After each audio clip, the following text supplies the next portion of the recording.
Be sure to bundle up as you make your way to your morning destination as well. We have meteorologist Dylan Hudler standing by on safety in this cold weather. But Brian, we'll begin with you to figure out maybe when we'll get some reprieve coming soon.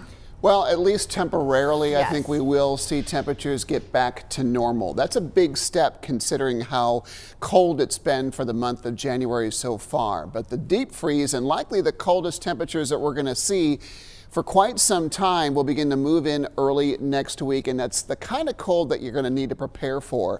In the meantime, though, we've got some milder 40s in the forecast for today and for tomorrow. And sometime late Friday night or early Saturday, we expect some rain to start over the area.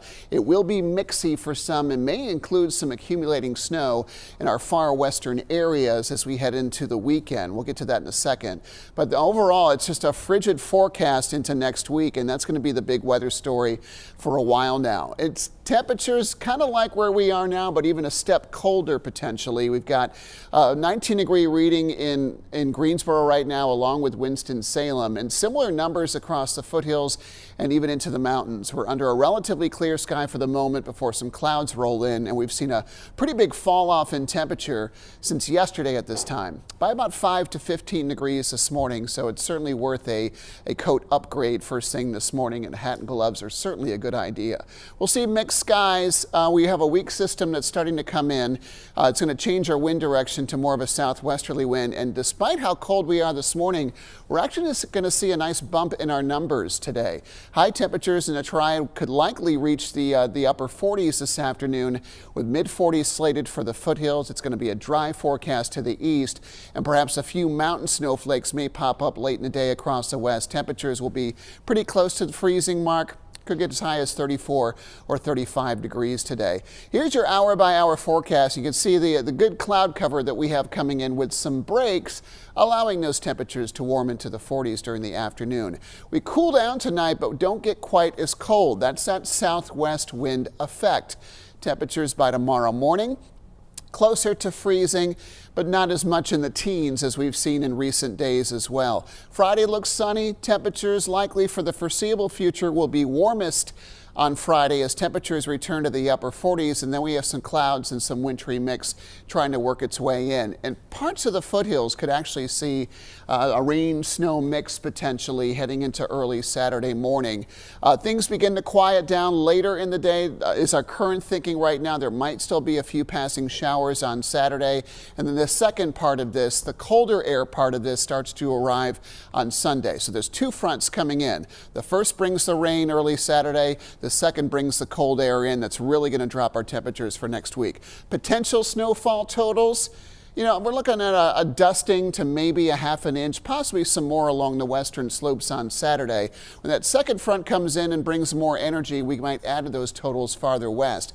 Even the Triad, depending how quickly temperatures cool down, might see a rain-snow mix on Sunday afternoon. But we've got quite a bit of cold that's going to be rotating in around an area of low pressure that's kind of parked over eastern and northern Canada, bringing around a frigid air for early next week, and potentially another one as we get closer to the weekend. So as far as the forecast goes, we haven't seen temperatures like this in a while. We'll be talking about the potential for some records being set in the meantime. We're also tracking the possibility that we could see some wet weather accompanying this.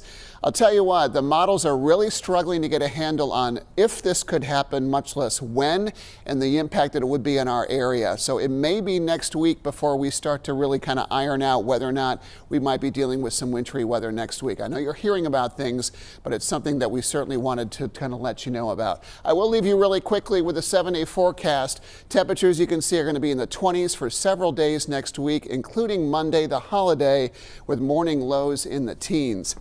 Looking back at some of our numbers, it may be 10 years or longer since we've seen temperatures like this. So it's not only just a cold day, it's kind of a cold day that you need to be ready for. So let's bring in meteorologist Dylan Hudler. He is live outside, braving the elements a bit this morning.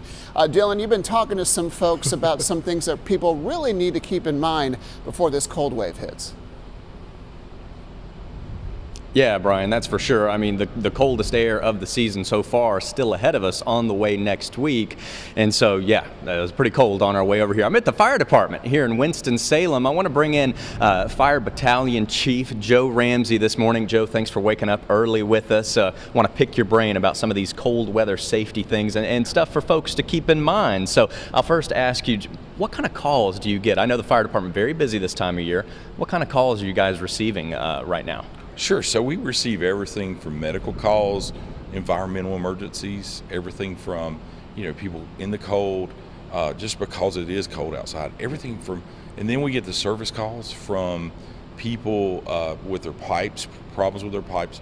People call the fire department for everything because they know we're coming and we're there for them. Right. And also we still get our structure fires. We have a great number of structure fires. We average somewhere between 320 structure fires a year, which almost averages to one a day here in Winston-Salem. It's a sad truth. So we do see a lot of those this time of year. And there are some simple things to prevent these types of emergencies here. But yes, the service calls, especially when things start to thaw out, the water pipes start flowing, the water starts flowing, we get those types of calls as well. Right, of course. The cold weather adding a whole new kind of array of different concerns and things to worry about. As a first responder, what are some things that come to mind for you? Maybe specific groups of people that maybe you see frequently, or some concerns that the cold weather brings for you guys here at the fire department? Absolutely. First thing I see is people making sure, from our homeless population, our transient population. When these temperatures dip out to the cold, they're going to be utilizing alternative heating sources, and those fires and things like that. It is concerning. We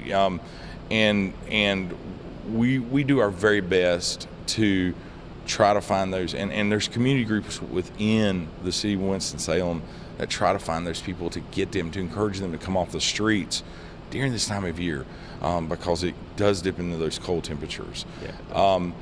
For homes and things like that, where people will use alternative fuel sources, I see a domino effect. And one of those simple things that you can do in your home is to service that HVAC unit.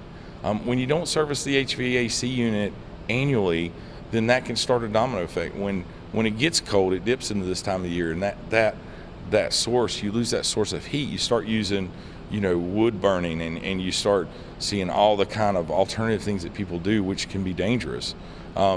So that simple service of your HVAC unit annually can stop that domino effect, because when you lose your heat in your house, then that starts that domino of people of pipes freezing and people using those alternative sources. Right. You're exactly right. Thanks so much, Joe, for your time this morning. And we're certainly going to have more tips from Joe as fire department here on what you can do to stay safe and ways you can winterize your home, too. We've got some goodies to show you and tips coming up in just a bit. But for now, reporting live in Winston-Salem, I'm Dylan Hudler, WXII 12 News.